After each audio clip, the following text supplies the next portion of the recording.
포이맨 칼럼 제3성전.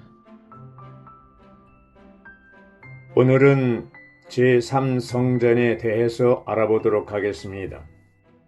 제3성전의 건축은 주님의 재림을 가늠하는 표지판이라고 할 수 있습니다. 그러나 제3성전은 계시록 12장에 죽은 이기는 믿는 이들인 사내 아이와 계시록 14장에 살아있는 이기는 믿는 이들인 첫 열매와는 관계가 없습니다. 왜냐하면 그들은 이미 되었기 때문입니다. 제3성전은 대환란을 통과하는 남은 자들, 즉 유대인 믿는 이들과 이방인 믿는 이들에게 해당됩니다. 제3성전은 다니엘서의 성취이다. 다니엘 9장에 예언한 70일의 중에 마지막 한 일에 대한 표적은 세 가지입니다. 첫째는 1948년 5월 14일 이스라엘의 독립입니다. 마태복음 24장 32절에 예언된 모압과 나무의 비유를 통해서 알 수 있습니다.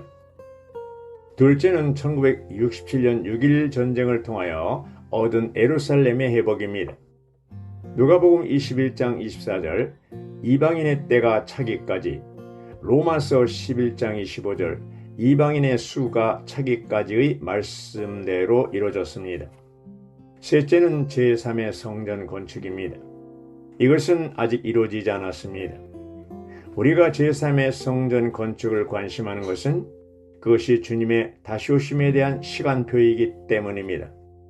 주 예수님은 마태 24장 15절에서 그러므로 신원자 다니엘을 통해 말씀하신 황폐하게 하는 가증한 것이 거룩한 곳에 서 있는 것을 보거든 읽는 사람은 깨달으십시오 라고 말씀하셨습니다. 이 말씀은 다니엘서 9장 27절과 12장 11절에 있는 말씀을 인용한 것입니다. 즉 적그리스도에 대한 것입니다. 다니엘서 9장 27절 각조를 보면 70일의 마지막 일에 곧 현 시대의 마지막 7년이 시작될 때 적그리스도는 이스라엘과 평화 조약을 맺을 것입니다. 그 일의 중간에 그는 언약을 깨고 희생제물과 예물을 바치지 못하게 할 것입니다. 이것이 곧 대환란의 시작입니다. 이 대환란은 3년 반 동안 지속될 것입니다. 대환란 동안에 여전히 땅에 남아있는 신실한 유대인들과 그리스도인들은 적그리스도의 박해를 받을 것입니다. 적그리스도는 희생 제물과 예물을 바치지 못하게 한 후에 황폐하게 하는 자의 가증한 것들, 즉 적그리스도의 우상들로 희생 제물과 예물을 대체할 것입니다. 이 우상들은 3년 반 동안 성전 안에 있을 것이며 이미 정해진 완전한 멸망이 적그리스도 위에 쏟아 부어질 때까지 계속될 것입니다. 대환난이 끝날 때 그리스도께서 적그리스도를 완전히 멸망시키실 것입니다. 바울도 데살로니가 후서 2장 4절에서 그는 대적하는 자이며 신이라고 불리는 모든 것과 사람의 경배를 받는 모든 대상보다 자기를 높이고 심지어 하나님의 성전에 앉아서 자기를 내세우며 자신을 하나님이라고 할 것입니다 라고 선포하고 있습니다. 제3성전은 언제 세워질 것인가? 제1성전인 솔로몬 성전은 BC 1004년에 건축하여 약 400년 동안 존속했습니다. 이 성전은 BC 586년 바벨론 제국 느부갓네살 왕의 군대에 의하여 파괴되었습니다. 제2성전인 수룹바벨 성전은 바벨론에서 귀환한 유대인들이 수룹바벨의 인도하에 BC 516년에 완공했습니다. 이 성전은 솔로몬 성전에 비해 아주 초라했습니다. 그러나 헤롯은 유대인들에 대한 유화 정책의 일환으로 수룹바벨 성전을 더 확장하고 넓혀서 AD 63년경에 완성했습니다. 이 성전 또한 예수님께서 예언한 말씀대로 완성된 지 불과 몇 년 만인 AD 70년경에 로마의 티투스 장군에 의해 처참하게 회파되었습니다. 제3성전은 아직 건축되지 않았습니다. 대부분의 정통 유대학자들은 메시아가 오면 성전이 세워질 것으로 믿고 있습니다. 짐승의 통치는 7년 중에서 후 3년 반에 있을 것입니다. 짐승에게 성전이 필요한 것은 그가 권세를 잡는 후반기입니다. 그러므로 제3성전은 늦어도 대환란 전에는 세워져 있어야 합니다. 따라서 제3의 성전은 7년이 시작되기 직전이나 전 3년 반 사이에 건축되어야 합니다. 그러나 제3성전이 세워지더라도 결국 적그리스도에 의해 파괴될 것입니다. 제3성전은 이미 휴거된 이기는 이들과는 관계가 없고 대환란에 남은 유대인들을 위해서 필요한 징조라고 할 수 있습니다. 성경은 7년 언약이 체결되는 것을 보거나 성전이 세워진 것을 보거나 성전의 짐승의 우상이 세워지는 것을 보거든 산으로 도망하라고 했습니다. 주 예수님은 마가복음 13장 14절에서 그러나 황폐하게 하는 가증한 것이 서지 못할 곳에 서 있는 것을 보거든 읽는 사람은 깨달으십시오. 그때 유대에 있는 사람들은 산으로 피신하십시오라고 말씀하셨습니다. 황폐케 하는 가증한 것이 거룩한 곳에 세워질 때 유대인들은 도망가야 합니다. 13장 16절은 그때 유대에 있는 자들은 산으로 도망하라고 말합니다. 지금 유대인들은 제3성전을 건축하기 원하지만 다 짓고 나면 그 자리에 그리스도가 계신 것이 아니라 적그리스도가 앉을 것이고 대환란이 시작될 것입니다. 적그리스도는 후 3년 반 동안 왜 돌변할까? 계시록 11장 3절에 그 짐승의 머리 중 하나가 치명상을 입어 죽은 것과 같았지만 그 치명적인 상처가 낫게 되었습니다. 그러자 온 땅의 사람들이 기이하게 여겨 그 짐승을 따랐습니다. 13장 3절의 각조를 보면 그 짐승의 머리들 중 하나는 가이사들 중 하나를 가리키는데 그는 살해되었다가 되살아날 것입니다. 그 치명적인 상처가 낫게 되었습니다라는 말은 그 가이사가 죽음에서 되살아날 것을 의미합니다. 그래서 온 땅의 사람들이 기이하게 여겨 그 짐승을 따를 것이라고 했습니다. 요한계시록 17장 11절 각조에 보면 더 자세하게 설명하고 있습니다. 적그리스도는 계시록 13장 3절에 따르면 살해당했다가 되살아나게 될 것이다. 그가 되살아날 때에 네로의 영이 무저갱에서 올라와 일곱째의 가이사인 적그리스도의 죽은 몸에 생기를 주어 다시 살아나게 할 것이다. 적그리스도가 살아나는 것은 그리스도의 부활을 흉내내는 것이다. 따라서 그는 일곱째 가이사의 몸과 다섯째 가이사의 영을 가지고 살아나는 것이다.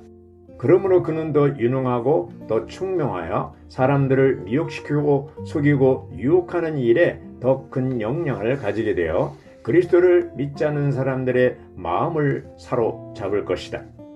그러한 특별한 존재를 보고 놀라며 그를 따르는 것은 이상한 일이 아니다 라고 했습니다. 제3성전은 어디에 세워질 것인가?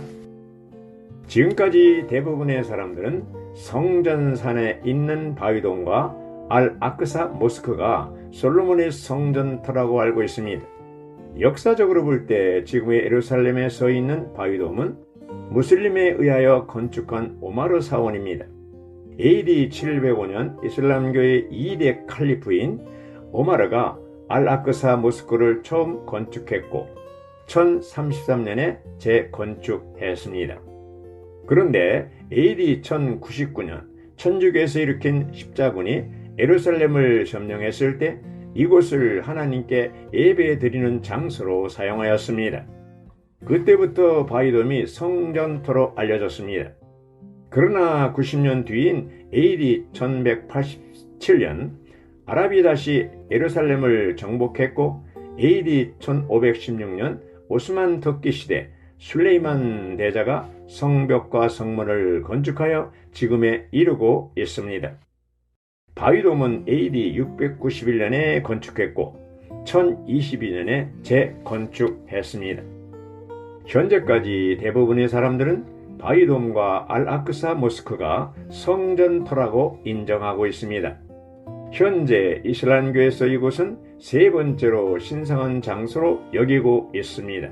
그렇기 때문에 만약 이곳의 유대인들이 제3성전을 건축한다면 아랍 국가들이 세계 3차 대전을 일으킬 수도 있다는 것입니다. 그런데 놀랍게도 최근에 마틴 박사와 로버트 크로녹 박사의 연구에 의하면 성전타가 바위돔이 아니고 다른 곳임을 밝히고 있습니다. 그들의 견해는 다음과 같이 세 가지로 요약할 수 있습니다.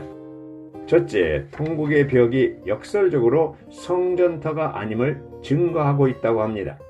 왜냐하면 예수님은 마태복음 24장 2절에서 돌 하나도 돌 위에 남아있지 않고 다 무너질 것이라고 하셨기 때문입니다. 그런데 벽이 남아있다는 것은 예수님의 말씀이 거짓말이 된다는 것입니다. 둘째, 바위돔이 있는 곳은 로마 군단의 주둔지라는 것입니다.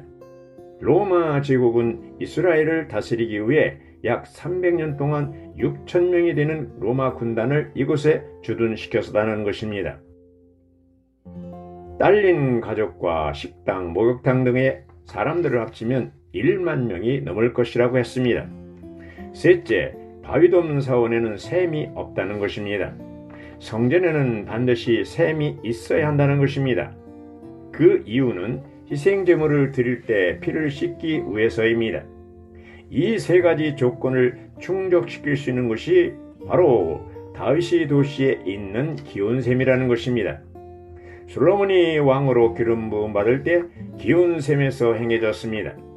현재 기온샘은 알아크사 모스크에서 남쪽으로 200m 떨어진 곳에 위치하고 있습니다. 누가 성전 건축을 하게 되나요? 성전을 관리하는 사내들인 2005년 1월 20일자 이스라엘 CNN.com 인터넷 보도에 의하면 이스라엘 역사상 1600년 만에 처음으로 예루살렘의 이스라엘 공예 사내들인이 재설립되었다.